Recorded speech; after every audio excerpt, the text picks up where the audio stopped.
So, today we're going to do something that everyone loves, Storytime. This is going to be the story of the first time I did a Saturnian invocation. Now, if you've seen my video on Frederick Xavier, you would know that I am a fairly large fan of his. That being said, this takes place about the Saturday after I had done the act of purchasing his planetary magic course. Now, he gives a warning in there about the planet Saturn, and my infinite wisdom was, oh, I'm not going to listen to this. What I'm going to do is I'm just going to do the invocation. How bad could this possibly be? I'm going to get the Saturnian invocation gnosis. I'm going to Saturnianize my initiation process. So, what happened is, I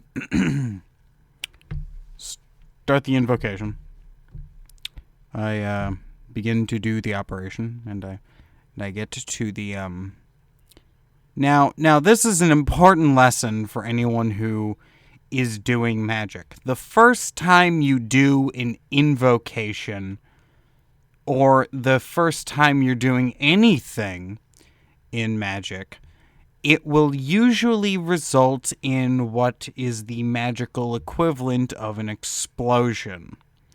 Regardless of what type of energy, it will be an explosion of that type of energy. Not always violent. Not always violent. That being said, sometimes it's pretty fucking bad.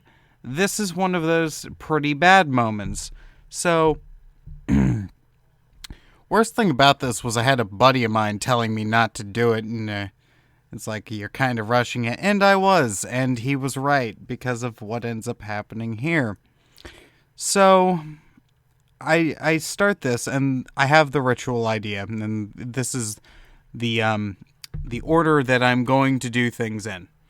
I'm going to do the LBRP, the LBRH, without the analysis of the keyword, and then I'm going to do the invocation, meditate, banish, leave. Well, I was also going to do the, no, actually I wasn't going to do the mill pillar that day. I was going to do the mill pillar for another thing. So, let's just quickly break down what I was planning on doing. Elemental forces, gone. The only things watching are the archangels to make sure that I'm still adequately protected. Planetary powers, none. There is a massive void that is being held in place by the archangels. The only thing that is there is me and whatever I was going to call up. I was going to call up Saturnian influence, which is a very heavy influence. And it's a very spooky and fearful influence. Now, important to note that while this influence is very dense, it's also not the most pleasant. So, I do the LBRP. There's some little pings on the walls. Okay, not a big deal. I do the LBRH. It feels like the room is empty. And when I say, now I have furniture in the room I do my dailies in, my daily practice. That being said, it felt like the furniture didn't exist, and all that remained was the altar I was using and the walls. That should have been a red flag, but I kept going anyways. Now, I start doing the circumambulation of the invoking hexagrams of Saturn, and I start doing it, and the room begins to fill with this enormous, sinister... It wasn't sinister, it was very much... The best way to describe it is that feeling you get when you have a paper you haven't started and you know it's due the next morning, or at midnight, and you have about an hour to cram and write a 16-page paper that you haven't done yet. That is because it's a quarter of your grade. That is the level of energy that this entity gave off. And that was from the first part. So I start the first hexagram because I'm doing the version of the invoking ritual where you turn to each corner and invoke from each corner. So you were invoking each element. Now, I start the first corner. So I start in the east. I invoke. The room starts to fill with a very purple aura. A dark purple aura. A very indigo aura. And I'm thinking to myself, okay, that's pretty weird. Now, I'm, at this point, not understanding that I'm incredibly tranced out by this. I'm in a very meditative state, to put it lightly. So I turn and I go to the south and I do the invocation in the south. It gets heavier. The room starts to feel like heavier. I'm like, okay, well, that's weird.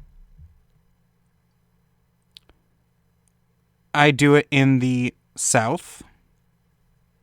The room starts to fill with... Now, the room looks like, according to my vision, my tranced out vision, that the room is now in an indigo light that is completely encapsulating my altar and the circle that I am doing this operation in. Only my circle is filled with this light. Nothing else. And I turn to the north, and I do it one more time, and then I finish the circle. So I have now invoked in all 4 of the sections, and I'm about to give the prayer, and I have to stop for a moment. And I have to stop for a moment for a very specific reason. Because in my ears, I heard the rattling of chains and the scraping of a casket. I don't know where. It was in my head. This is the impression of this entity that I was getting. So, and I also get the vague mental impression that I have just called up the fucking Grim Reaper. And the Grim Reaper is slowly sauntering into the room as I'm doing this invocation. And I have never once had a more terrifying moment in all of my time practicing magic than... And so I, as the logical, reasonable human being that I am, turn to face this creature from the space that it appears to be.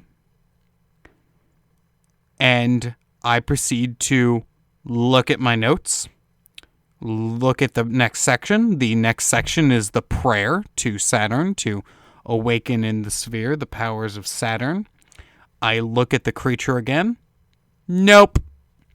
And I immediately start banishing. I immediately turn to the north, do the banishing hexagram, repeat in all of the directions going counterclockwise, and then I proceed to walk away, eat a sandwich to ground, and never speak of that again. Except, well, I speak about it every so often as kind of a lesson. But what did I do wrong? 1. If your mentor that you're getting a system from gives you a warning, heed the warning, or at least understand that that's a possibility of what they're warning. 2.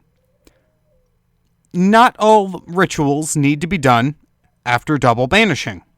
In fact, not recently, but a while ago, I switched from banishing to invoking, and that has made my practice infinitely better. I cannot even begin to explain how much better my practice is now that I have stopped just doing double banishing. 3. Don't banish everything unless you know exactly what you are calling up. This is important, and I can't stress it enough. Now, that being said, just understand that learn from my mistakes, kids. Don't just call things you don't understand yet. If you enjoyed this video, please leave a like and a comment.